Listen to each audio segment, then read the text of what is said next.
اسلام اپنا ڈیفینس خود کرتا ہے. کفار و مشرکین کو اگر یہ لگتا ہے کہ مسلمان سوئے ہوئے اسلام کا کچھ بھی کر لیں گے، یہ ناممکن ہے، پاسبل نہیں. ہم جیسے کروڑوں بھی سو گئے تب بھی اسلام قائم رہے گا. اسلام اپنا ڈیفنس خود کرتا ہے. کیوں؟ اس لیے کہ یہ انسانوں کا بنایا ہوا دین نہیں ہے، خلاق کائنات کا دین ہے. اور قرآن میں رب تعالیٰ نے فرمایا یریدون لیطفئوا نور اللہ بافواہہم، لوگ اپنے منہ کے پھونکوں سے اسلام کا چراغ بجھانا چاہتے ہیں اور اللہ اپنا چراغ مکمل کر کے رہے گا. وَلَوْ كَرِهَ الْكَافِرُونَ، اگرچہ کافر ناپسند کرے. اور ایک بات سن کر کے جائے، میرے رب کا وعدہ ہے قرآن پاک میں، یہ دین اسلام پوری دنیا پر غالب آ کر رہے گا، آ کر رہے گا. یہ بات میں نے کئی جگہ اسٹیجوں پر کی تو کچھ لوگوں نے کہا بھی تھا جو نان مسلم ہیں، انہوں نے کہا تھا کہ یہ مولانا ایسے بیٹھ کے چلا رہا ہے، حالات دیکھتا نہیں ہے. فلسطین میں ان کے ٹکڑے ہو رہے ہیں، شام کو تباہ کر کے رکھ دیا گیا ہے، عراق میں ان کے جنازے نکلتے ہیں، افغانستان کو توڑ کر رکھ دیا گیا ہے، اور یہ مولانا چلا کر کہتا ہے اسلام پوری دنیا میں غالب آ کر رہے گا. یہ اپنا محلہ نہیں بچا پاتے، پوری دنیا کی بات کرتے ہیں. ظالموں تمہیں خبر کیا ہے؟ اسلام زندہ ہوتا ہے ہر کربلا کے بعد. تاریخ یہ بتاتی ہے اگر اسلام کو ختم ہونا ہوتا رسول اللہ کے نواسی کی شہادت کے بعد ختم ہو جاتا، علی اصغر علی اکبر کی شہادت پر ختم ہوتا. جب رسول اللہ کے گھرانے کی شہادت پر اسلام نہیں رکا، ہمارے ہزاروں کے قتل پر کبھی اسلام نہیں رک سکتا. ایک غزہ ایک فلسطین کیا، ہزاروں غزہ تم اس زمین پر قائم کر کے دکھا دو، تب بھی میرا چیلنج ہے. اسلام تھا، اسلام ہے اور اسلام رہے گا. اسلام تھا، اسلام ہے، اسلام رہے گا. نبی پاک صلی اللہ تعالی علیہ وسلم کا لایا ہوا یہ وہ حسین شجر ہے جس کی جڑیں تحت الثری میں ہے اور جس کی شاخیں اوج ثریا پر ہے. اس کے پتے کو ہلانا بھی مشکل ہے. لوگ آج یہ سمجھ کر کے بیٹھے مسلمانوں کو مارنا اس کا مطلب اسلام ختم ہونا. ایسا نہیں ہے. مسلمانوں کا قتل اسلام کا قتل نہیں ہے. مسلمان اس کی حفاظت کے لیے نہیں ہے میرے عزیزو، اللہ اس کی حفاظت فرما رہا ہے، اللہ اس کی حفاظت فرما رہا ہے. اور آپ سب کی ذمہ داری یہ ہے، آپ سب کی ذمہ داری ہے. ایک سوال کا جواب اور بھی، کسی کے ذہن میں یہ چیز آتا ہے، یہ سوال آتا ہے تو اس کے اطمینان کے لیے کہہ رہا ہوں. بار بار یہ کہتے ہیں اچھا آپ کا دین حق پر ہے، آپ کا خدا حق ہے، آپ کا رسول حق ہے، تو اتنے مارے کیوں جاتے ہیں تم لوگ؟ یہ سوال کرتے ہیں کچھ گیدڑ بھپکی لوگ. ایسے سوال کرتے ہیں کیوں تم لوگ سب جگہ مارے جاتے ہو؟ ان کو ایک ہی بات کہنا، میرے عزیز تجھے پتہ نہیں ہے ہم پروانے ہیں، مرنے کے لیے ہی پیدا ہوتے ہیں. پروانہ کس کام کے لیے ہوتا ہے؟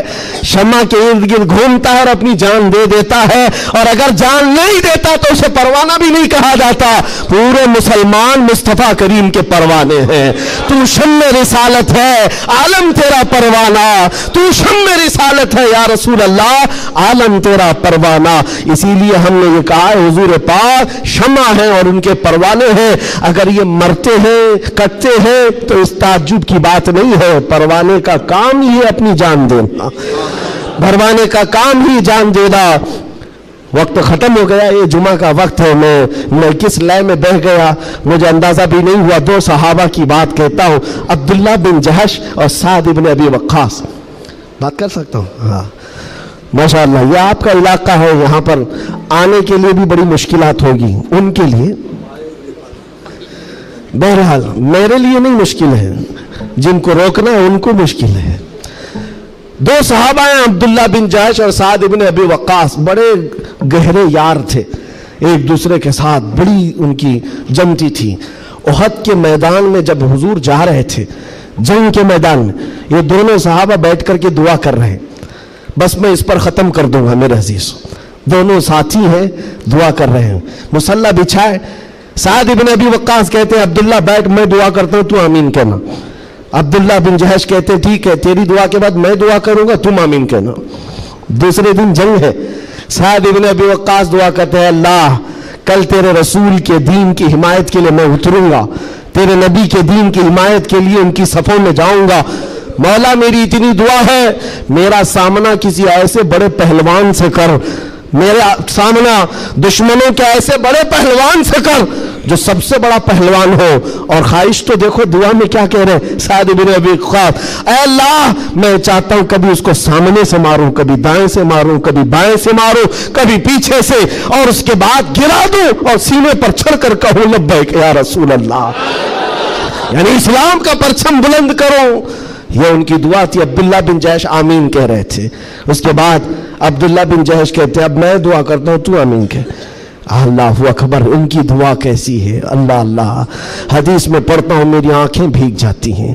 عبداللہ بن جحش کہتے ہیں اے اللہ کل تیرا رسول میدان میں اتر رہا ہے، اور احد کے میدان میں جب میں تیرے دین کی حمایت کے لیے اتروں تو دشمنوں کی طرف میں بڑھ کر چلا جاؤں تیری محبت میں، تیرے نبی کی محبت میں۔ کبھی کوئی دشمن مجھے سامنے سے مارے، کبھی دائیں سے مارے، کبھی بائیں سے مارے، کبھی پیچھے سے مارے، اور تیرے محبت میں مولا، تیرے رسول کی محبت میں ہر جگہ سے زخم کھاؤں اور پھر میں شہید ہو جاؤں اسلام زندہ باد کہتے ہوئے، اسلام کی بلندی کا نعرہ لگاتے ہوئے شہید ہو جاؤں۔ ایک مارنے کی دعا کر رہا ہے، ایک مرنے کی دعا کر رہا ہے۔ یہ رسول اللہ کے پروانے ہیں۔ دوسرے دن میدان جنگ میں جب یہ صحابہ آئے احد کے میدان میں، میرے عزیزو دعا قبول تھی، دعا قبول تھی۔ سعد بن ابی وقاص جیسی آئے، آپ کے مقابل میں مشرکین کا وہ پہلوان آیا جس کے بارے میں کہا جاتا تھا وہ 1000 لوگوں کی تنہا طاقت رکھتا تھا، وہ مقابل میں آیا۔ سعد بن ابی وقاص کہتے ہیں میں تو کامیاب ہو گیا، مولا نے میری دعا سن لی اور بڑا پہلوان میرے سامنے بھیجا، اور پھر تیر جب چلاتے تھے اور تلوار چلاتے تھے ان کی دعا کے مطابق ہی اس بڑے پہلوان کو کبھی دائیں سے مارا، کبھی بائیں سے مارا، کبھی سامنے سے مارا۔ اور سعد بن ابی وقاص کی تلوار اور ان کی تیر کا اندازہ کر سکتے ہو، یہ تنہا صحابی ہے، جب تیر چلاتے تھے میرے آقا پیچھے سے کہتے تھے بِأَبِي أَنْتَ وَأُمِّي اِرْمِي يَا سعد، اے سعد تیر چلا میرے ماں باپ تجھ پر قربان ہو۔ ساری دنیا کہتی یا رسول اللہ میرے ماں باپ آپ پر قربان، لیکن اللہ کا رسول کہتا ہے اے سعد تیر چلا میرے ماں باپ تجھ پر قربان۔ اب پھر تیر کی طاقت کا اندازہ کیا ہوگا، ڈھیر ہو گیا دشمن، ڈھیر ہو گیا بڑا پہلوان، سینے پر چڑھ کر کہا اسلام تھا، اسلام ہے، اسلام رہے گا۔ میرے عزیزوں اس کے بعد جب جنگ کا خاتمہ ہوا شام کے وقت، یہ جنگ شکست میں بدل گئی تھی، پہلے فتح ہوئی پھر شکست ہوئی، 70 صحابہ شہید ہوئے۔ سعد بن ابی وقاص وہ ڈھونڈتے رہے میرا جگری یار کہاں ہے، عبداللہ بن جحش کہاں ہے، اپنا جگری یار جس کے ساتھ اٹھتے بیٹھتے، جن کے ساتھ بیٹھ کر لمبی باتیں ہوتی تھی۔ ڈھونڈنے پر نکلے تو کسی نے کہا تمہارا جگری یار تو شہید ہو گیا، شہید ہو گیا۔ حضرت سعد بن ابی وقاص کے دل پر لگی بات، جس کا گہرا دوست انتقال کر جائے اس کی دنیا ادھر سے ادھر ہو جاتی ہے۔ سعد بن ابی وقاص کہتے ہیں میں دیکھنا چاہتا ہوں میرے جگری یار کو۔ ڈھونڈتے ہوئے آئے، لوگوں نے کہا عبداللہ بن جحش کو ماننا پڑے گا، ایسا لڑا کہ نرغے میں چلا گیا۔ سعد بن ابی وقاص پوچھتے کیا ہوا ان کے ساتھ؟ لوگوں نے روتے ہوئے کہا عبداللہ بن جحش کو لوگ دائیں سے بھی مار رہے تھے، بائیں سے بھی مار رہے تھے، سامنے سے بھی مار رہے تھے، پیچھے سے بھی مار رہے تھے، مارتے مارتے شہید کیا، ان کے جسم کے 80 ٹکڑے کر دیے تھے، 80 ٹکڑے۔ ان کے ٹکڑوں کو رسی میں پیرو کر کافروں نے ہار بنا کر پہن لیا۔ حضرت سعد بن ابی وقاص قریب آتے ہیں اور جسم کے ان کے ٹکڑے زمین پر گرے ہوئے تھے، جو گرم گوشت تھا اٹھایا۔ سعد بن ابی وقاص کہتے عبداللہ تو مجھے چھوڑ کر چلا گیا، لیکن کل رات ہم نے دعا کی تھی، اللہ نے میری دعا بھی قبول کی، تیری دعا بھی قبول کی۔ سنو اے مسلمانوں، سعد بن ابی وقاص کہتے ہیں میں نے جو دعا کی تھی اللہ نے وہ قبول کیا، بڑا دشمن میرے سامنے لایا، اور تو نے جو دعا کی تھی اللہ نے وہ بھی قبول کیا، مگر قسم رب ذوالجلال کی اے عبداللہ میری دعا سے تیری دعا کئی درجے افضل ہے، اس لیے کہ مارنے کی بات الگ ہے، حضور کی محبت میں مر جانے کا مزہ الگ ہوتا ہے۔ جان ہے عشق مصطفیٰ روز فضو کرے خدا، جس کو ہو درد کا مزہ ناز دوا اٹھائے کیوں، پھر کے گلی گلی تباہ ٹھوکرے سب کی کھائی کیوں، دل کو جو عقل دے خدا تیری گلی سے جائے کیوں۔ وآخر دعوانا الحمدللہ رب العالمین، لبیک یا رسول اللہ۔